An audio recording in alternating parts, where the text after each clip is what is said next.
রুশ president Vladimir Putin উষ্ণ করমর্দনে বরণ করে নিলেন ইরানের পররাষ্ট্রমন্ত্রী আব্বাস আরাকচিকে।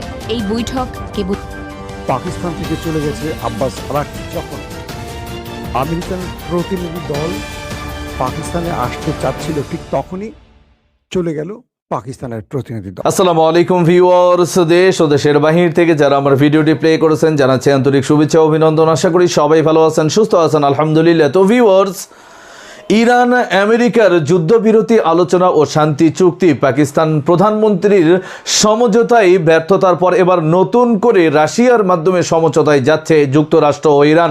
কিন্তু এই যুদ্ধবিরতি আসলে প্রস্তাব কি ইরান কোনোভাবেই মেনে নেবে, নাকি রাশিয়া, চীন ও ইরান যৌগিকভাবে এবার আমেরিকার উপরে ভয়ানক কোনো অ্যাটাক করার পরিকল্পনা করছে? আসুন আমরা একটু সরাসরি বিস্তারিত আপডেট জানবো রিপোর্টে। সো ভিডিওতে যাওয়ার আগে ছোট রিকোয়েস্ট করবো, যারা চ্যানেলটি সাবস্ক্রাইব করেননি সকল আপডেট সবার আগে জানতে অবশ্যই চ্যানেলটি সাবস্ক্রাইব করে পাশে রাখবেন। দর্শক আসুন স্ক্রিনে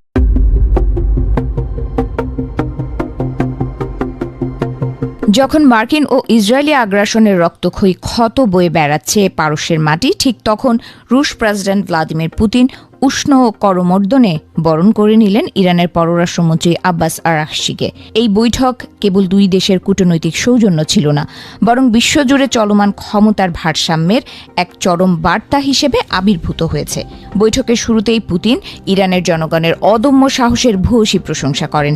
তিনি আবেগমথিত কণ্ঠে বলেন, ইরানের মানুষ তাদের সার্বভৌমত্ব রক্ষায় যেভাবে বীরত্বের সাথে লড়াই করছে তা ইতিহাস হয়ে থাকবে।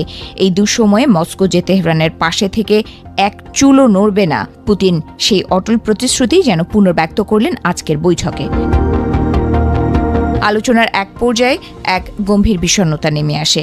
পুতিন যখন গত সপ্তাহে শহীদ হওয়া ইরানের সর্বোচ্চ নেতা আয়াতুল্লাহ সাইয়েদ আলী খামেনি সহ সামরিক কমান্ডারদের প্রতি গভীর সমবেদনা জানান।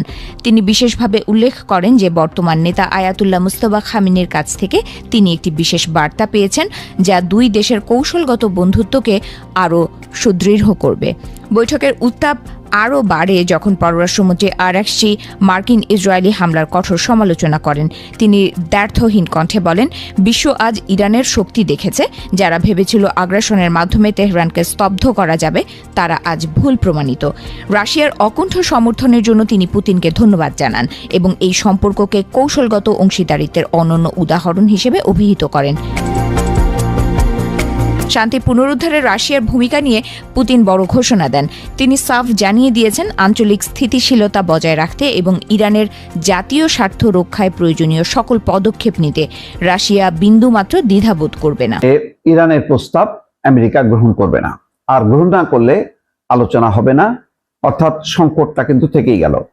যেটা নিয়ে বিরোধ সেটা হচ্ছে যে পারমাণবিক কর্মসূচি নিয়ে আলোচনার আগে ইরান কয়েকটি শর্ত পূরণ করতে বলেছে। তার মধ্যে অন্যতম যে অবরোধ, নৌ অবরোধ, এটা খুলে দিতে হবে, ইরানে হামলা করা হবে না এই নিশ্চয়তা দিতে হবে, এরকম আরো কিছু। মোট কথা মূল বিষয়টা হচ্ছে যে ইরান হরমুজ প্রণালী খুলে দিতে চায়, এর বিনিময়ে চুক্তি করতে চায় বা পরবর্তী আলোচনা এগিয়ে নিতে চায় পারমাণবিক কর্মসূচির ব্যাপারে। কিন্তু তার আগে যুদ্ধ বন্ধ করা, অবরোধ তুলে নেওয়া এবং ইরান হরমুজ প্রণালী খুলে দেবে, এমন প্রস্তাব ইরানের পক্ষ থেকে দেওয়া হয়েছে এবং তার ভিত্তিতেই হচ্ছে আলোচনা চলবে এবং চুক্তি স্বাক্ষর হবে।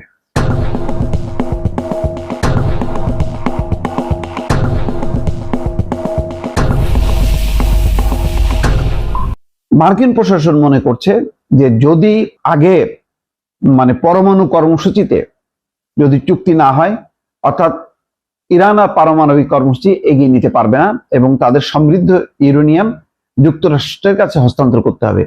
এইটি যদি আগে স্থির না হয় এবং এটার আলোচনা যদি চূড়ান্ত না হয়, সিদ্ধান্ত না হয়, তাহলে পরবর্তী আলোচনাগুলো যুক্তরাষ্ট্রের জন্য তাদের দুর্বলতা হিসাবে পরিগণিত হবে। তার মানে হচ্ছে যে ইরানকে চাপে ফেলে এই যে নৌ অবরোধ, তারপরে যে কোনো সময় আবার যুদ্ধ, তারপরে নিষেধাজ্ঞা, তার বৈদেশিক যে সম্পদ সেগুলি আটকে রাখা, এই বিষয়গুলি নিয়ে আগে আলোচনা করতে চায় না মার্কিন যুক্তরাষ্ট্র। মার্কিন যুক্তরাষ্ট্রের মূলত চাওয়া ইরানের কাছে যে পারমাণবিক কর্মসূচি যে কোনো মূল্যে বন্ধ করতে হবে এবং এটা আর কখনোই চালু করা যাবে না। কিন্তু ইরান বলছে যে আগে সেই আলোচনার আগে তাদের বেশ কিছু শর্ত পূরণ করতে হবে, যে চাপের মুখে ইরান নতি স্বীকার করবে না। সেই কারণে নৌ অবরোধ প্রত্যাহার করতে হবে, যুদ্ধ বন্ধ করতে হবে, নিশ্চয়তা দিতে হবে যে ইরানে আর হামলা হবে না, এবং একই সঙ্গে তাদের ক্ষতিপূরণ, যুদ্ধের ক্ষতিপূরণ, তাদের সম্পদ আটকে রাখার যে বিষয়গুলো, এগুলি ফয়সলা করতে হবে। নিষেধাজ্ঞা পুরোপুরি, যে বাণিজ্যিক অর্থনৈতিক নিষেধাজ্ঞা আছে, সেগুলি প্রত্যাহার করতে হবে। কিন্তু সেগুলোতে মার্কিন প্রশাসন একমত না। ফলে আলোচনা কিন্তু শেষ পর্যন্ত আটকে আছে, এবং যেহেতু নিষ্পত্তি হচ্ছে না, আমেরিকার চাওয়া আগে পারমাণবিক কর্মসূচি স্থগিত করবে এমন একটা ঘোষণার মধ্য দিয়ে ট্রাম্প বিজয়ী হতে চান, সেই আলোচনাটা ব্যাপারেই আমেরিকা আগ্রহী। কিন্তু ইরান চাচ্ছে তার আগে পূর্ব শর্তগুলো যদি মেনে নেওয়া হয়, তাহলে তারা পরমাণু কর্মসূচি নিয়ে আলোচনা করতে পারে, এবং সেটিও হচ্ছে 20 বছর বা একেবারে চিরতরে বন্ধ করবে এই কমিটমেন্ট দিতে চায় না। তারা একটা নির্দিষ্ট সময় পর্যন্ত স্থগিত রাখতে চায়। ফলে এই মতভিন্নতা কিন্তু সুরাহা হয়নি। ফলে আলোচনার সম্ভাবনা কিন্তু আস্তে আস্তে দূরে চলে যাচ্ছে। যুদ্ধ বা সংকট আরো ঘনীভূত হবার সম্ভাবনা রয়েছে প্রবলভাবে। দর্শক স্ক্রিনে আমরা সে সম্পর্কে বিস্তারিত জানাম। এই বিষয়ে আপনাদের মতামত কমেন্টে জানান। কেউ ভিডিওটি স্কিপ করবেন না। ইরানের সাথে চীন ও রাশিয়ার যুক্ততাকে কেন্দ্র করে এবার মহা বিপদের সম্মুখীন হতে যাচ্ছে ডোনাল্ড ট্রাম্প। হোয়াইট হাউস ওয়াশিংটনে তার উপরে যে অতর্কিত হামলা চালানো হয়েছিল, এটা ছিল এক পরিকল্পিত অ্যাটাক। খামেনির হত্যার বদলেই কি ট্রাম্পের জীবন বিলিয়ে দিতে হচ্ছে? বিস্তারিত জানবো রিপোর্টে। চলে গেছে আব্বাস আরাকচি। যখন আমেরিকান প্রতিনিধি দল পাকিস্তানে আসতে চাচ্ছিল, ঠিক তখনই চলে গেল পাকিস্তানের প্রতিনিধি দল। 3 নম্বর গুরুত্বপূর্ণ খবর, মার্কিন গণমাধ্যম দাবি করেছে ইরানের ইস্পাহানে গোপন বিশাল এক নিউক্লিয়ার সাইট তৈরি হয়েছে, যেখানে 1100 টন ইউরেনিয়াম সমৃদ্ধ করেছে ইরান। পাশাপাশি হরমুজ ইস্যুতে আমেরিকা শেষ পর্যন্ত বড় যুদ্ধের দিকে এগুচ্ছে এমন তথ্য পাওয়া গেছে। দর্শক, চলুন আমি আপনাদেরকে গুরুত্বপূর্ণ খবরগুলোকে সংক্ষিপ্ত আকারে দেবার চেষ্টা করছি। প্রথম যে খবরটি দিয়ে শুরু করতে চাই সেটি হলো মার্কিন প্রেসিডেন্ট ডোনাল্ড ট্রাম্প। তিনি কালকে ওয়াশিংটনে হিলটন হোটেলে সাংবাদিকদের একটি ডিনারের আয়োজন করেছিলেন, এবং সেখানে প্রায় 1000 খানিক মানুষ উপস্থিত ছিল। মার্কিন যুক্তরাষ্ট্রে থাকা সব বাঘা বাঘা সাংবাদিকরা প্রেসিডেন্টের আমন্ত্রণে উপস্থিত হয়, এবং সেই সময় ট্রাম্প যখন মঞ্চে বসে আছেন, তখন কোনো এক ব্যক্তি তাকে কোনো একটি কিছু দেখাচ্ছিল। হঠাৎ করে একটু দূর থেকে 6 রাউন্ড অথবা 8 রাউন্ড, দুটো তথ্য পাওয়া গেছে। কেউ বলছে 6 রাউন্ড, কেউ বলছে 8 রাউন্ড গুলি করা হয়। এই সময় এক পুলিশ গুলিতে আহত হয়, এবং সেই আততায়ীকে আটক করা হয়।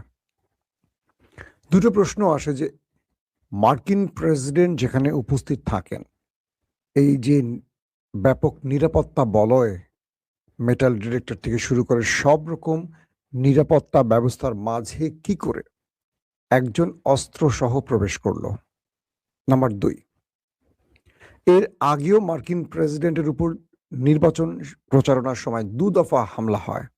এক দফা, প্রথম দফায় তার কানের কিছুটা অংশ ছিদ্র করে গুলি চলে যায়, মানে অল্পের জন্য তার মাথায় বিদ্ধ হয় না। তারপরে আরেক দফা তার উপর হামলা হয়। আমেরিকার মতো এত নিরাপত্তা বলয় তৈরি করা, এত প্রযুক্তি নির্ভর একটি দেশের সর্বোচ্চ গুরুত্বপূর্ণ ব্যক্তির উপর হামলার ঘটনার নেপথ্যে কারা? 3 নম্বর প্রশ্ন, জন এফ কেনেডি এবং রবার্ট কেনেডির মতো কি আমেরিকা প্রেসিডেন্ট কোনো বিশ্বস্ত বন্ধুর অবিশ্বস্ত টার্গেটে পরিণত হয়েছেন কিনা? 4, এ হামলার পেছনেই মার্কিন এস্টাবলিশমেন্ট জড়িত, নাকি নিছক কোনো গোপন আততায়ী? তো এইরকম অনেকগুলো প্রশ্ন তৈরি হয়েছে। দর্শক, মার্কিন প্রেসিডেন্ট জন এফ কেনেডি তিনি যখন ইসরায়েল বিরোধী মনোভাব পোষণ করেছিলেন, বা ইসরায়েল যখন নিউক্লিয়ার তৈরি করছিল, তখন তিনি বাধা হয়ে দাঁড়িয়েছিলেন, ইসরায়েলকে কোনোভাবে নিউক্লিয়ার অস্ত্র তৈরি করতে দিচ্ছিলেন না। সে জন এফ কেনেডি একটা সময় আততায়ীর হাতে প্রাণ হারান, এবং তার ভাই রবার্ট কেনেডি তিনিও ইসরায়েল বিরোধী মনোভাবের জন্য একসময় প্রাণ হারান। কিন্তু আজ পর্যন্ত মার্কিন যুক্তরাষ্ট্র, এত বড় শক্তিশালী দেশ, কখনো সেই প্রমাণটা খুঁজে দোষীর নামটি উচ্চারণ করেনি, কেবল ব্যক্তির মধ্যে ছেড়ে দিয়েছেন। এটার পেছনে কারো হাত আছে কিনা সেটা প্রমাণ করেনি। বলা হচ্ছে এরপর থেকে মার্কিন প্রেসিডেন্টরা ওই ছোট্ট রাষ্ট্রটির পুতুল হয়ে গেছে, পুতুল। ডোনাল্ড ট্রাম্প চাইছেন যে কোনো ভাবে এই দর্শক, স্ক্রিনে আমরা সে সম্পর্কে বিস্তারিত জানলাম। সো ভিডিও এই পর্যন্ত। ভালো লাগলে লাইক অ্যান্ড কমেন্ট করবেন। দেশের সকল আপডেট সবার আগে জানতে অবশ্যই চ্যানেলটি সাবস্ক্রাইব করে পাশে রাখবেন। দেখা হবে পরবর্তী ভিডিওতে ইনশাআল্লাহ। আসসালামু আলাইকুম ওয়া রাহমাতুল্লাহ।